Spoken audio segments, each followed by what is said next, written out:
Also the Associate Program Director for our Clinical Addiction Medicine Fellowship. We've been doing these What's New talks for a number of years now. I'm very pleased to welcome Dr. Allison Richmond, who studied public health and medicine at UBC before completing his family medicine residency at St. Mike's Hospital in Toronto. He's very happy to be back here completing the fellowship, and he's going to tell us all about benzodiazepine-contaminated opioids, which I think we're all seeing clinically and all very excited to learn about. Take it away, Allison.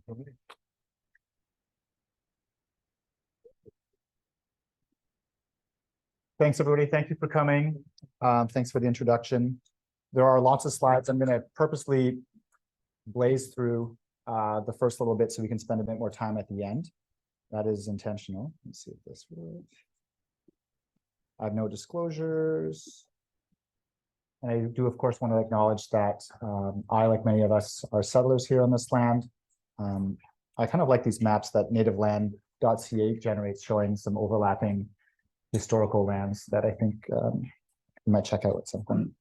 I do want to thank Secretary along with some other doctors and nurses who provided their valuable perspectives in this regard, and especially Dr. Sam Young, who recently presented on this. There's a bit of a typo in the change from Google Slides there to PowerPoint, but she had a presentation in Toronto on benzodiazepine unregulated opioids.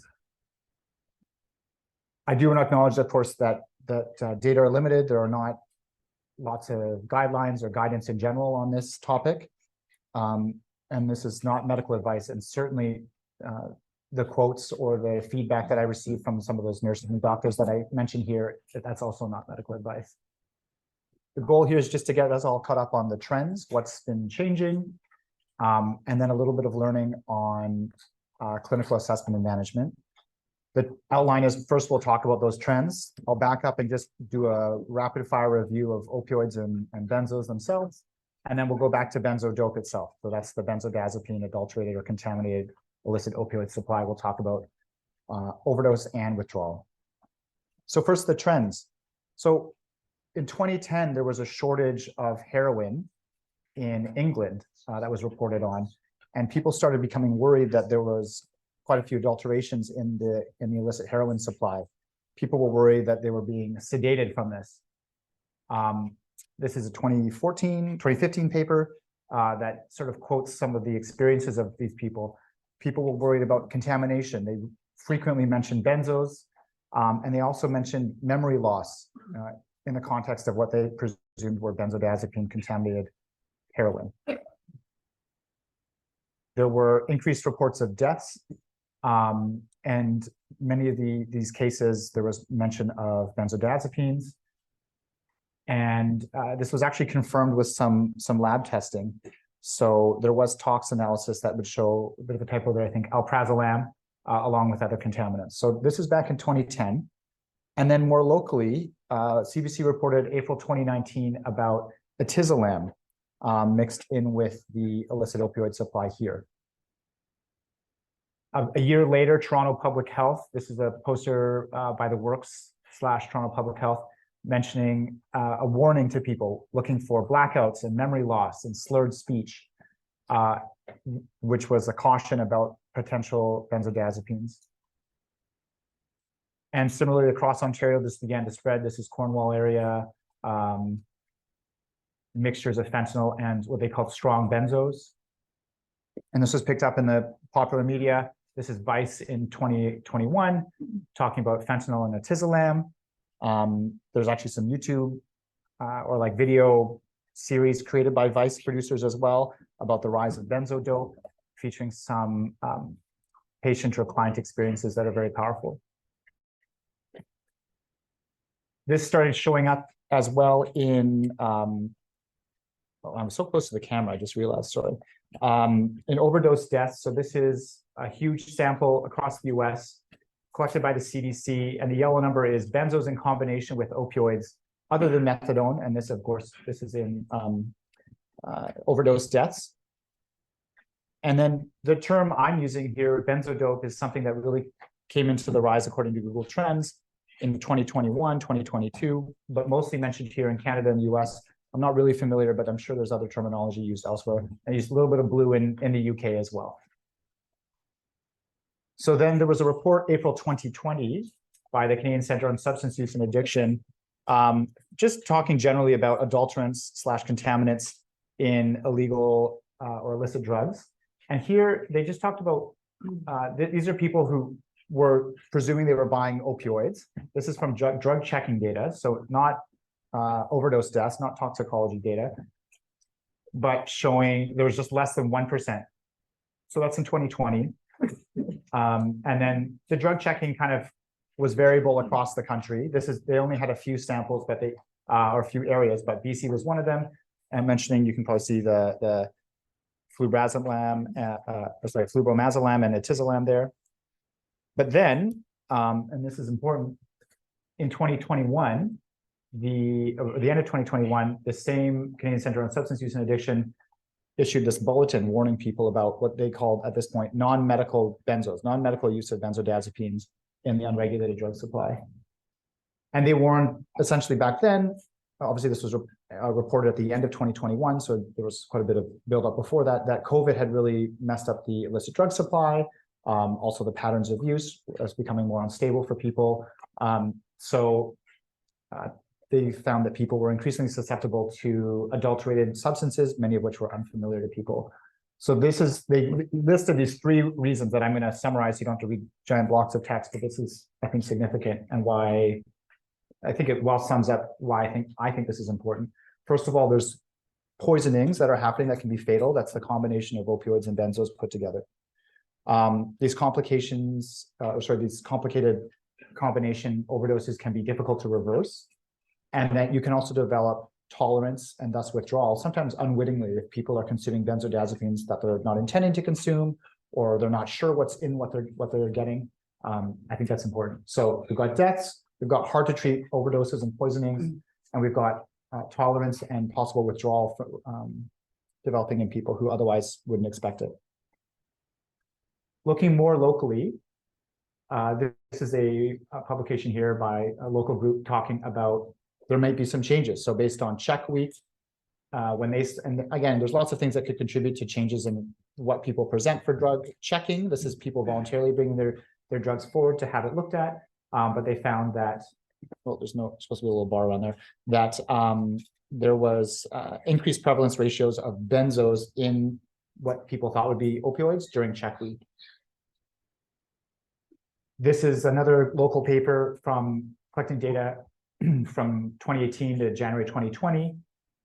This is, again, for people bringing forth their drugs. Maybe they had reasons to be suspicious for it or worry about for other reasons. But this is mostly done at drug harm reduction sites. They found that there was 16% of the samples where people thought they would have opioids contain some kind of benzo. And then looking at coroner data, so that's drug checking data. And I think it's important that we keep in mind like the source of our data and what might lead to more or less of a certain result in those things. Amongst coroner data in BC, between July 2020 and July 2021, they saw an increase in drug toxicity deaths that screened positive for a benzo from 15% in 2020 to a high of 59% in May of 2021. And so people really began worrying that this trend was on the rise. So you can kind of see the first half is 2021, then 2022. You can kind of see that increase up to 59% of the dark blue line of benzos.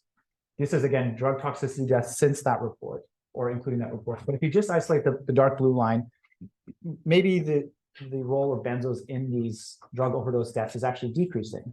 So this is going all the way to the end of last year. And just to contrast that with the coroner data, you know, the top line is fentanyl, then there's stimulants, and then there's other opioids, which are more or less bumping along consistently. So what's happened? So that was the end of 2022 where we saw this decrease. What about since then? So this is drug checking data from this organization, BCCSU at Drug Sense. Again, people bringing forward their drugs voluntarily. Both benzos and fentanyl. This is a little bit of a different, maybe a delayed trend compared to what we saw with the coroner data. An increase through 2022 and then a decrease perhaps in 2023 with maybe a rise at the end of 2023. Very difficult to know. So that's benzos plus fentanyl in samples. Benzo only, whether or not that was what people thought they were buying or trying to procure, that's what showed up. So this increase followed by maybe a bit of a decrease. And then bromazolam was highlighted here, in the hundreds out of 880 samples. This is one of the more recent reports from across BC drug checking in September, showing benzos in 13% of unregulated opioid samples. So quite a bit different, lower than what we saw in the coroner data and even some of the drug checking data from before. But meanwhile, I don't know if we can be so confident that benzos and the opioids are going down. Meanwhile, in Toronto drug checking, it's been all over the place and somewhere often in the 40s to 50% of samples where people are anticipating to buy or obtain opioids where there's some kind of benzo involved. So this is divided by quarters from the beginning of 2021 to the end of 2023, obviously not including all data because we're still in December, but we're already in the 50s of percent. University of Victoria has a drug checking program themselves. You can see the website there, substance.uvic.ca, and you can generate reports as well. They publish PDF reports. Their most recent one from the end of last month, from November, from 829 samples, benzos were in 53% of samples. So the most common was bromazolam. And you can see the concentration ranged from 6 to 25%. The median was 6 and the maximum was 25%. So, Sukri, you're going to see your name sprinkled throughout here with your quotes, but in his experience, there's nearly ubiquitous exposure. Certainly, there are different mixtures, and there may be a trend where people are actually seeking this out. So I think that is also important to consider when you examine trends, especially in drug checking data. Perhaps people know what they're getting and they're not trying to get a check, or who knows what else is going on. So which drugs are we looking at? So this is from the annual review of that same UVic group, finding benzos or benzo analogs or variants in 48% of samples of down being the presumed illicit opioids, but bromazolam changing and replacing atizolam. So this is through the course of 2022. So this is not that up to date, but they saw an overall decrease in the presence of undifferentiated benzos, perhaps, but atizolam definitely dropping and bromazolam increasing to 30% of presumed down samples. So let's just do a quick run through of opioids just to make sure everybody here is on the same page. Opioids are an ancient drug derived from poppies. Poppy just sort of meaning like the juice that gives you sleep. Somniferum is the species. And then typically you would score the outer part of the seed pod and it would excrete this latex that could be, and that latex was opium. Those were called poppy tears, or once it hardened, it became opium. And the DEA has this publication from the 90s where they also have an interesting bit of history. The Sumerians have known about it. It was in the Iliad and the Odyssey. So well-known drug. And then in the 1800s, this pharmacist isolated morphine from it, and it launched this in massive pharmaceutical industry. This is an advertisement for children's soothing syrup about 80 years later. Opioids act on this G protein coupled receptor across the membrane, and it has a variety of effects. And we actually have these receptors throughout our body, including in the gut. This is just the central nervous system. And you probably have heard of enkephalins and dynorphins and beta endorphins. Those are our endogenous opioids. I'm just going to whip through. Know that the DSM-5 TR has actual diagnostic criteria for intoxication, but this is a syndrome probably very well familiar to people. Intoxication can cause drowsiness or coma, slurred speech, problems with attention or memory. And then, I think, pupillary constriction is huge. I think that's a sign that we often look for. May demonstrate inattention. And then they sort of characterize what overdose looks like here, pinpoint pupils. And then the withdrawal, they've also characterized, they have diagnostic criteria for it as well. I'm sure many people here have met patients with muscle aches or loose stools, fever, yawning, excessive lacrimation, excessive rhinorrhea, and dysphoric mood. And then interestingly, they mentioned spontaneous ejaculation in males for opioid withdrawal, which I've never seen myself, but apparently exists. And they put a little bit of detail into the timeline, the development of withdrawal, saying that for shorter acting, they list heroin having withdrawals within hours after the last dose, 6 to 12 hours, but it might take 2 to 4 days to emerge for longer acting opioids. So the half-life of these drugs really matters. This is just a sort of a better summary. You can think of intoxication and withdrawal syndromes as sort of mirror images of one another affecting multiple body systems. In terms of the pharmacokinetics of specific opioids for heroin, the half-life is very short in the range of minutes. When it's inhaled, it's 53% bioavailable versus if it's just from what's just getting into your serum from IV. And it does have 6-acetylmorphine, which is an active metabolite with also a half-life in the range of minutes, but extending some of that effect. Fentanyl, which is sort of, and fentanyl analogs is sort of the dominant opioid in the illicit supply locally. The half-life is in the range of 2 to 4 hours. Sources disagree on that. And here's some information about various routes of administration. So knowing that the onset for IV is nearly immediate, you peak within minutes, same with inhalation. Transdermal, I think many people here are now more experienced with transdermal fentanyl patches, knowing that it takes about a day to get to peak effect. They last 3 days, and after you remove it, there's still this depot of opioids under your skin that will continue to release to the serum over the next 12 hours. So that half-life is in the range of like a day as well. And transmucosal, there are buccal and other formulations as well. This is hepatically metabolized, as are many of the drugs we're going to discuss. Methadone also has a peak effect in the range of 3 hours, and the half-life is more like a day, which is why we dose it daily, typically, also hepatically metabolized.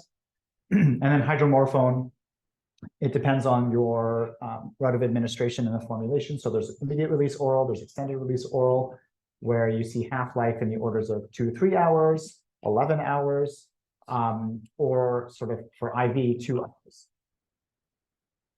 So this is what modifies the withdrawal timeline. And I think the withdrawal timeline for benzos versus opioids and what different people are using, whether it's safer alternative hydromorphone they've been prescribed or illicit fentanyl that they're injecting or whatever, I think it's important to keep in mind. So for heroin withdrawal, we're normally seeing withdrawal timelines within 12 hours. For fentanyl withdrawal, roughly the same timelines. For methadone withdrawal, you'll see it, like more like a day and a bit. I just included the references that were there because there were many. Let's talk about benzos really quickly. Not quite the ancient history as with opioids. So Librium was the very first one marketed.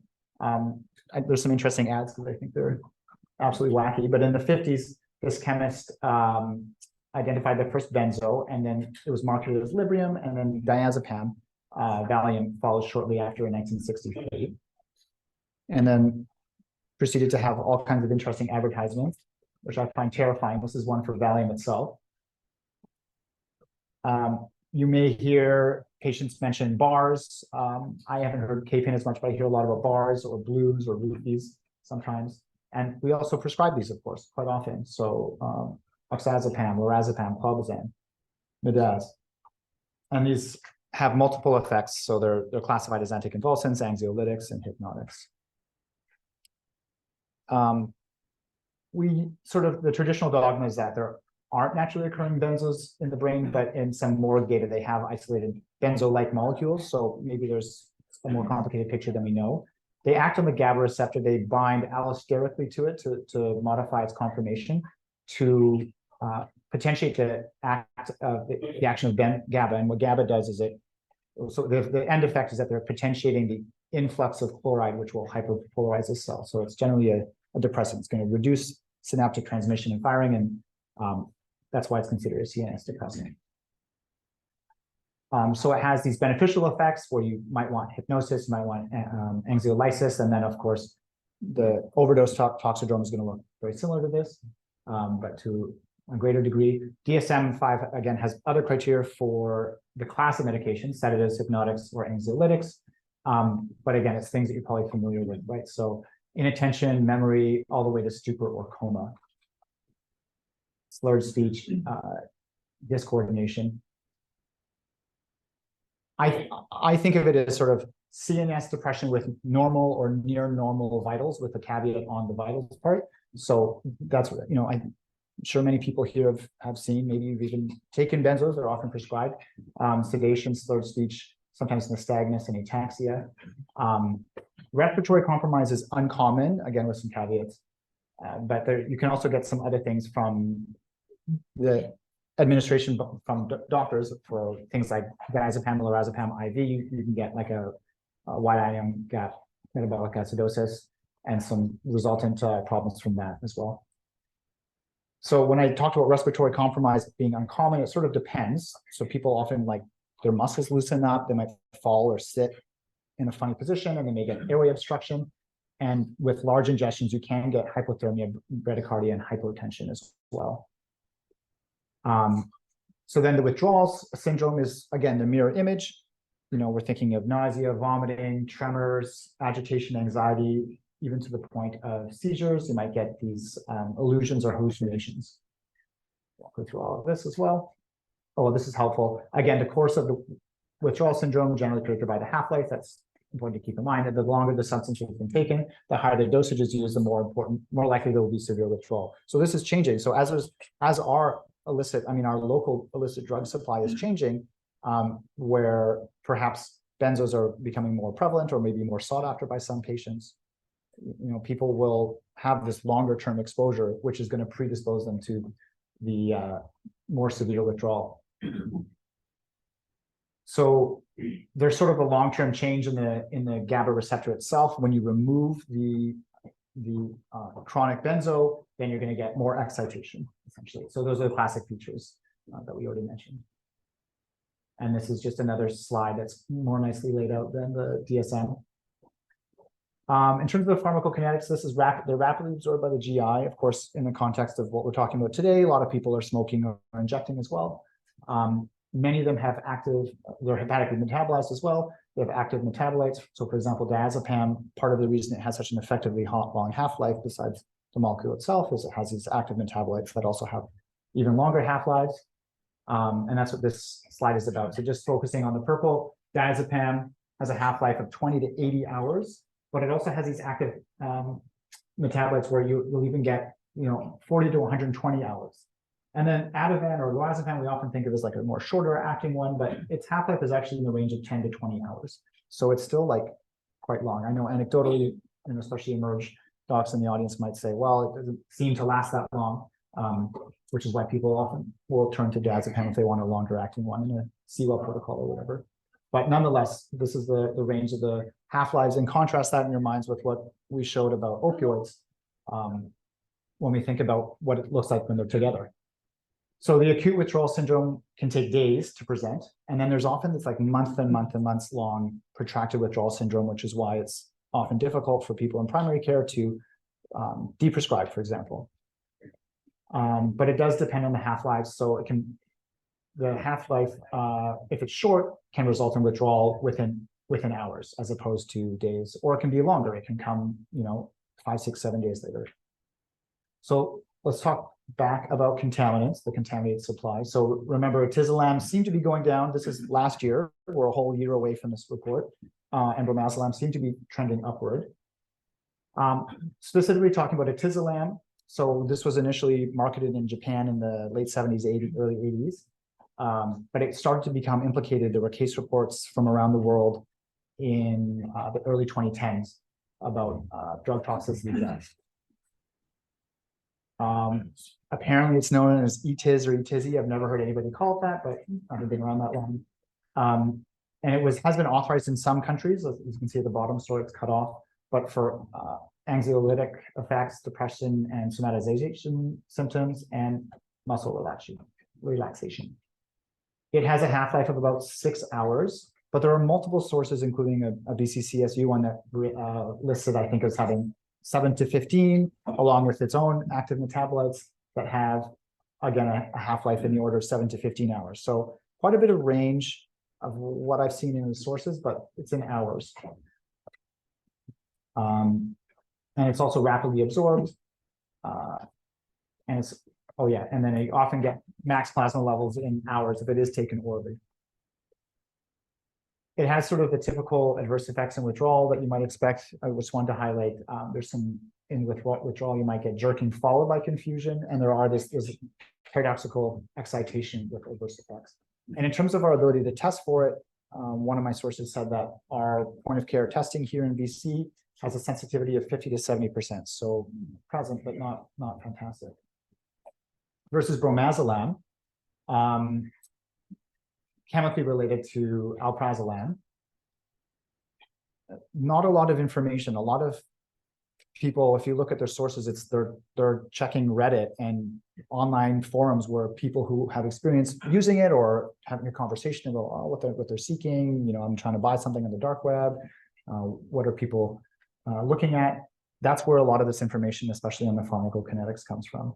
So one source mentioned that it has a half-life of 20 hours, but I've seen 8 to 30. I've seen, when I go to these forums myself, 12 to 18. It's not easy to say, but certainly longer, right, than what I mentioned. So a half-life of 6 hours being replaced by a medication or a drug has a half-life more like 20 hours.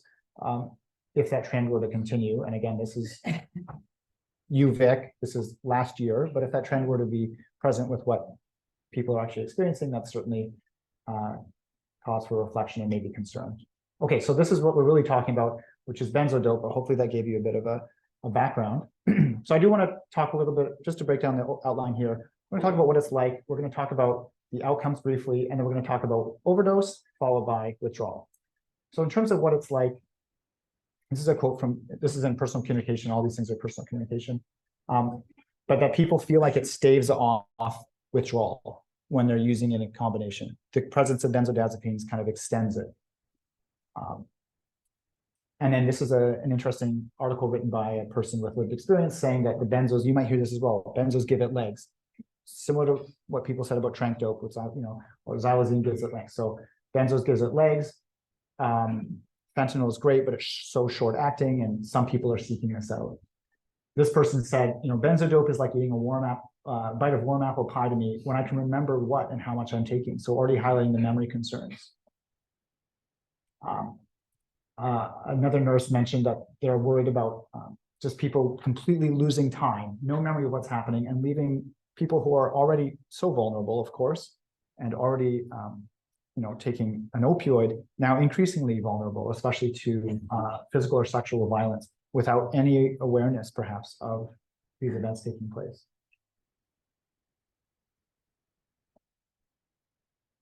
Dr. Christy Sutherland, familiar name to most of you, I would imagine, saying that this is, she described it as a nightmare, especially for women, especially in the context of assault. People completely losing track of days at a time, waking up and having stolen or who knows what.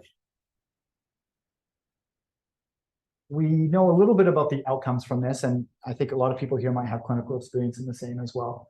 So this is from rat models, but just finding that adding midazolam to heroin resulted in lower brain oxygen. I think they measured in the nucleus accumbens. They also looked at a few other outcomes as well. So might increase the likelihood of death. I don't know if they presented those numbers.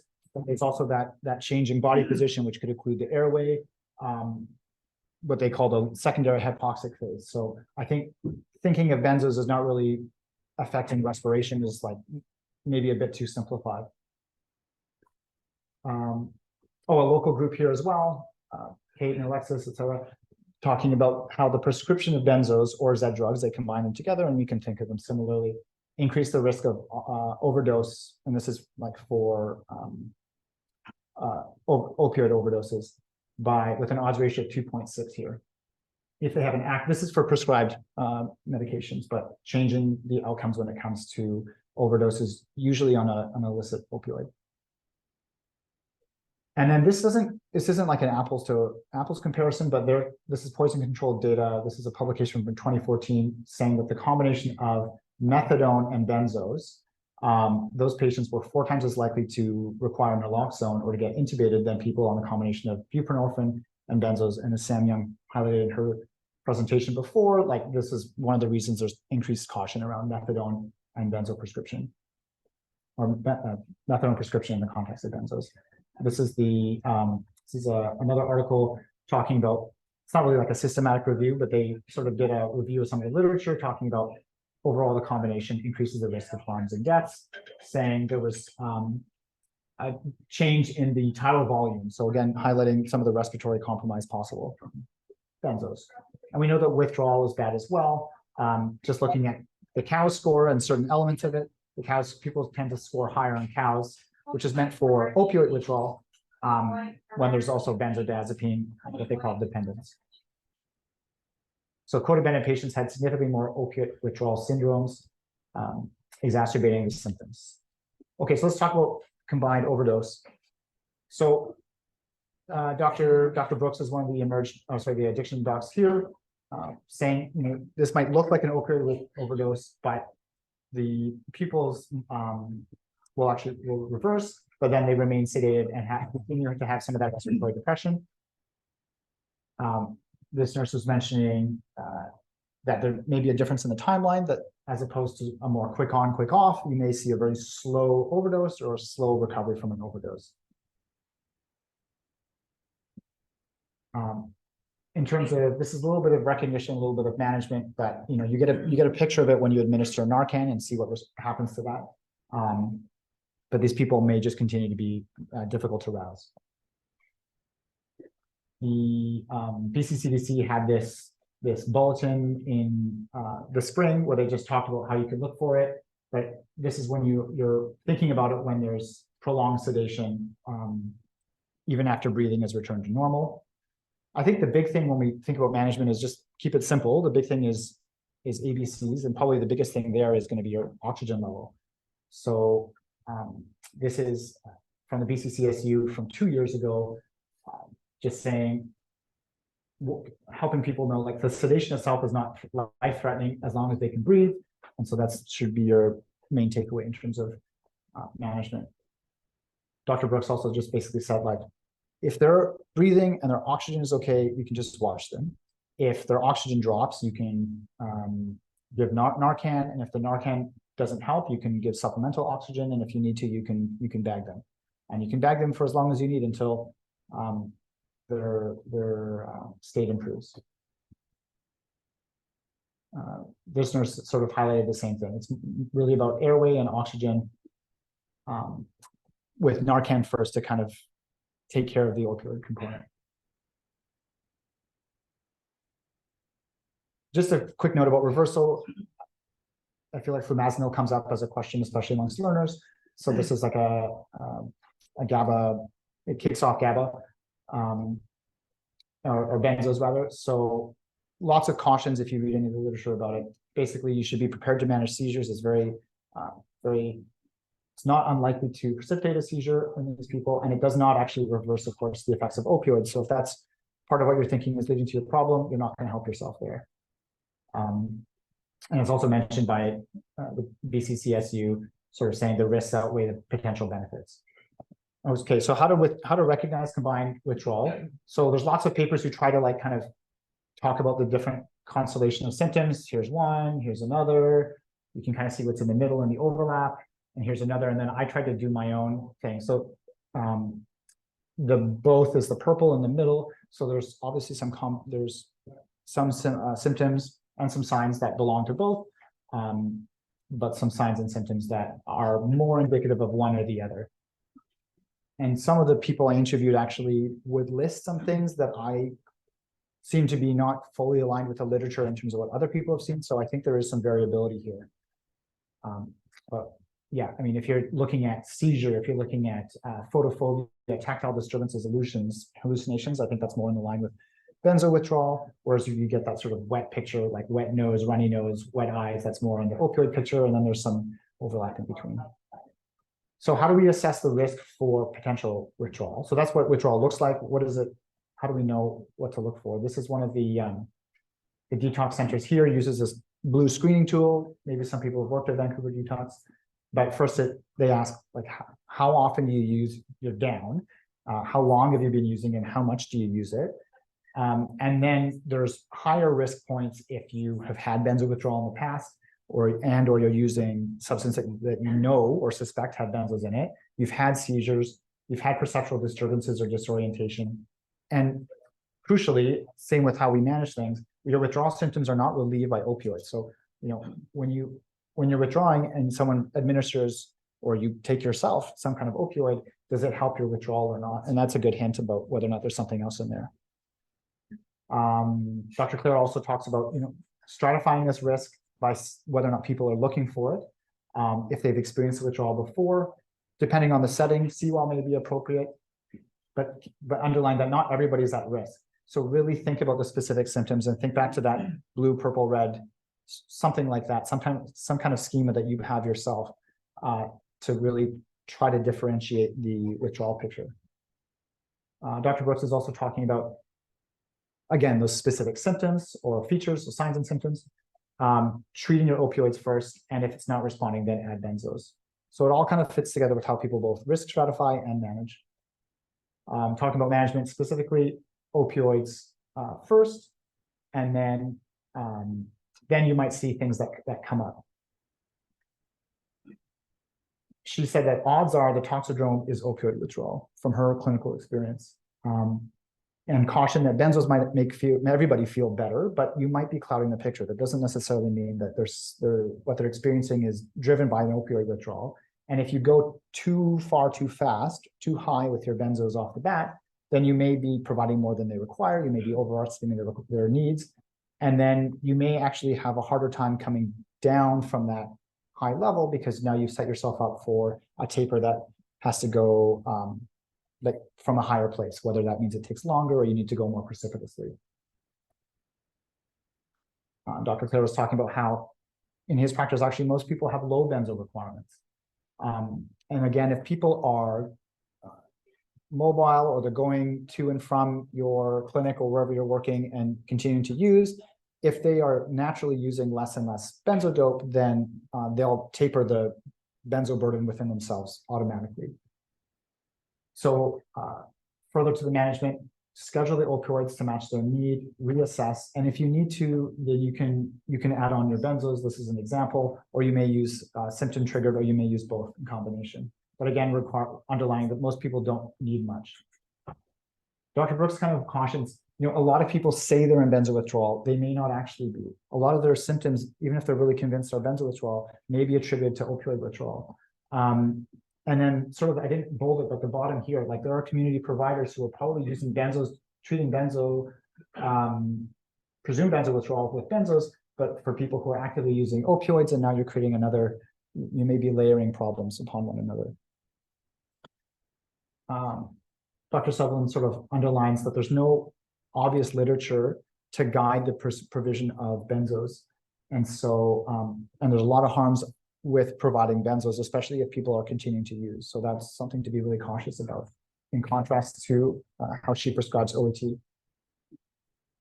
Her early experiences or her early COVID experiences with providing this didn't seem to be a success. She was worried that she's actually added to the benzo burden amongst patients she provided benzos. Doing this obviously in the context of a very different picture, sort of socially, where people are being asked to isolate. And then Dr. Brooks said that, in her experience, the scary thing that we're often worried about is the benzo withdrawal seizure. Usually this comes in 24 to 48 hours after the last use, but it is very hard to predict. And people even reporting, yes, I for sure use benzo dope, or I'm asking for it, or I don't use it, or whatever, may be unfortunately ill-informed. There are patients who were convinced they had benzos in their dope, and confirmatory testing shows the opposite, or vice versa. So she cautions, do not start benzo tapers for people who have ongoing use. You will add benzos to benzos they're already receiving. And by treating their opioid withdrawal or their opioid use disorder with OAT, they will hopefully taper themselves. Dr. Sutherland sort of mentions there's sort of two stages. Again, she's an outpatient provider. Get that OAT up, and then if the benzo withdrawal comes in, that's when you can step in. She often turns, again, in her context, to gabapentin, and if that's insufficient, then go to Van Detox or of course Emerge if it's required. but no outpatient benzo tapers. So, and that's been my experience as well, is that providers are very, very reluctant or just firmly against handing people a script for benzos if they walk out the door. But I have seen some tapers that usually last 2, 3, 4, 5 days at most, something that looks like this. And this is in contrast to, where in family medicine, or in internal medicine, we're often doing prescribed benzo tapers that last months, right? Like super long.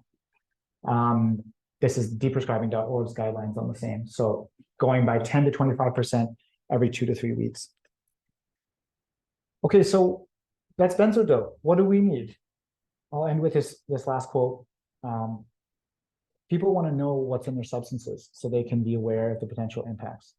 And I think that's made very obvious by the anecdotes and the information you've been provided here. But of course, this is on a background of needing all the rest of it, the systemic changes, the improvements to our healthcare and mental health services.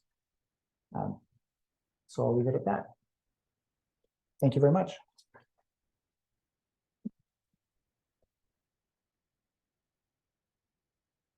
And thanks for sitting through 130 some slides.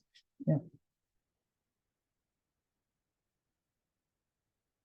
I also know there are quite a few people who have personal experiences or emerging case series reports to present or other things. So I'm happy for this to be a discussion of what people have witnessed or done as in management.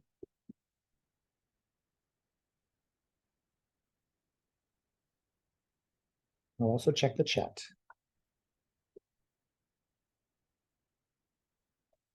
Great presentation. Very interesting topic. A couple of thoughts. And I'd be interested in your feedback on this. I almost think that, I guess, what's some of the comments from the community providers would allude to this. I think we're probably at a point where we could make different recommendations, all depending on whether the person is being stabilized or titrated onto opioid agonist treatment in the community, where they would likely have ongoing use of illicit opioids as their opioid agonist treatment dose is gradually increased. And therefore, the person would naturally taper their illicit benzodiazepine exposure if they undergo such a titration, versus sometimes our patients are admitted to locked psychiatric units in hospitals. Sometimes they're admitted to the road to recovery where they have close supervision if they ever do go outside. Or sometimes they're admitted to Vancouver detox where they're told if they leave, they cannot come back. So essentially, we're talking about closed units here where people suddenly would have their exposure to illicit benzodiazepines stopped, and the provider would be in the situation where they would be probably more aggressively titrating their opioid agonist treatment. I almost think that in a situation where we're aggressively titrating OAT in a locked unit, we should, in this environment, if the person has a history of seizures, if they have a urine that's positive for benzos, if they have a history that would fit with the catatonia that you've described, or some kind of delirium during opioid withdrawal, that when a person's being aggressively titrated for OAT in a locked unit, we should consider adding regular low-dose benzodiazepines to that regimen in a prophylactic sense. Yeah, absolutely. I'm going to try to summarize that I've been told to summarize for the Zoom, but Dr. Mark McLean just sort of suggested we might be stratifying our approach based on what we're doing and where the person is. So for people who are being titrated on OAT in the community, that's where they may be naturally tapering their benzo exposure. But in locked units or units that are effectively locked, especially if there's a scary history that might predispose somebody to worse outcomes or worse withdrawal, that we should be more aggressive with perhaps a scheduled benzo taper.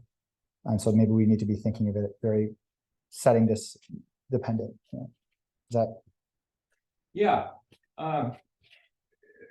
There's an interesting case that the addiction assessment nurse at Emerge asked me about, and I don't think that the referral had been placed to AMCT yet. But there was a person, a young adult who came in and who seemed to be in opiate withdrawal and was described as having a vacant stare and was non-responsive. You know, we discussed whether or not the person may have been withdrawing from benzos because we knew that the person had an opioid use disorder. And sure enough, while we were talking about it, the person had a seizure. So I think that there are some presentations. There are probably some presentations, and there are some environments in which we should consider being more aggressive with benzodiazepines. But I do take the points of the community providers that in the community, that's probably not the place for regular benzodiazepine if the person still has access to street benzos. Thanks. Yeah. Yeah. Oh, whoever was first. More of a comment, just to say, I think what I've noticed is this trend of benzo contamination has really resulted in anything that resembles a seizure and anyone with any history of substances now being labeled a benzo withdrawal seizure, including patients in status, which is not a typical benzo seizure presentation, including patients with known epilepsy having seizures. So I think one of the things I always ask myself is, you know, it seems we've done a reasonably good job of educating our non-addictions friends and the Emerge and CTU that benzo withdrawal is a thing. How do we educate the specifics of that in terms of now people not receiving appropriate care because it's like, oh, seizure, history of NFA, and oh, look, they're on oath, must be a withdrawal seizure. So I don't know, I guess that's my sort of thought in my head, because I've been on AMCT full time for 2 weeks and I've seen 3 people with like serious seizures that are all labeled benzo withdrawal, despite no benzo history, negative urine, and a very odd presentation. So yeah, I don't know if anyone has an answer to this. This is something that I think we probably need to think about in the long term. Yeah, thanks. I'll repeat that briefly or summarize briefly. Just that seems like many people are now aware of benzodiazepine withdrawal seizures as being a thing, but there may be, we may be turning to it, or some people might be turning to it a little bit quickly as too high on the differential when there is a seizure without sort of consideration of, is this actually the most likely thing? And I think in response, that would be where you sort of consider, obviously, like, do they use benzos? How much? How long? Which benzos, if it's not just contaminated supply, if it's prescription, and then how does it fit with the timeline? Like, what do the half-lives make sense with the timing of the presentation? No, thank you. That was a really fulsome summary, and I think you gave some really helpful, like, just clinical practice points for people who might be treating people who may have unregulated use and potential benzo withdrawal.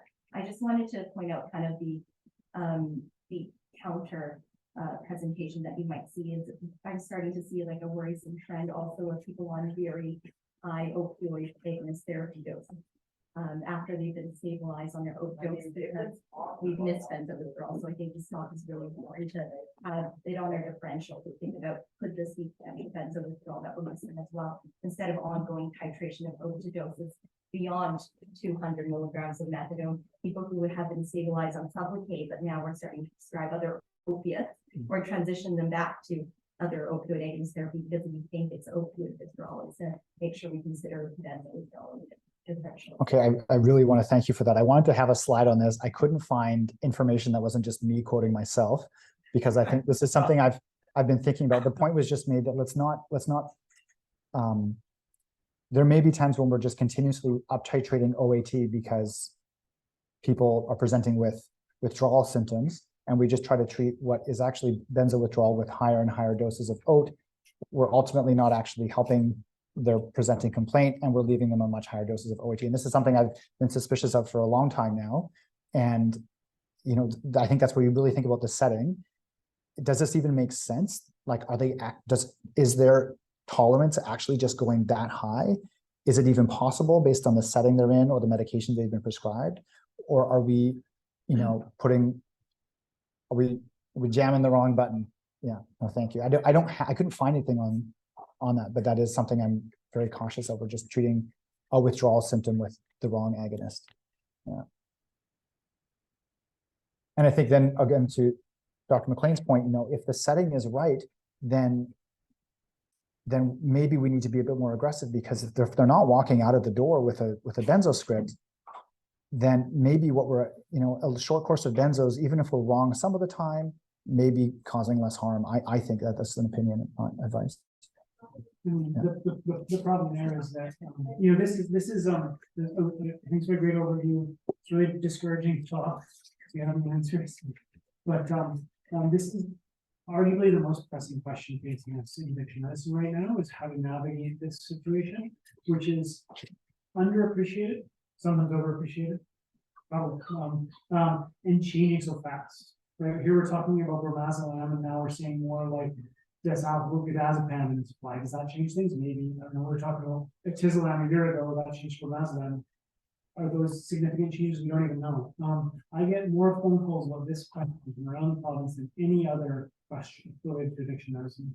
And the problem is that all of these things are true. They're really hard to distinguish clinically, and offering somebody benzos will treat their opioid. So if you take that person who's still having an opioid withdrawal symptoms, and we're not sure whether they're having withdrawal symptoms, we're hesitant about titrating the agonist further, we could treat them with benzos to see if they respond to that.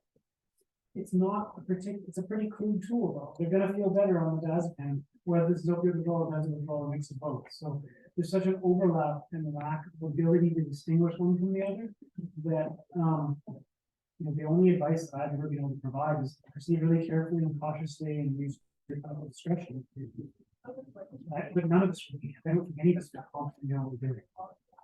Yeah.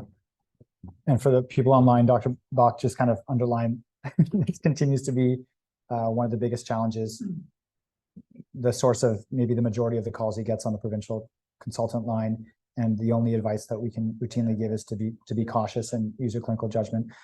And I hope this wasn't too unsatisfying of a talk for people who go, well, okay, well, I knew that already, and I don't know anything more than when I walked in here.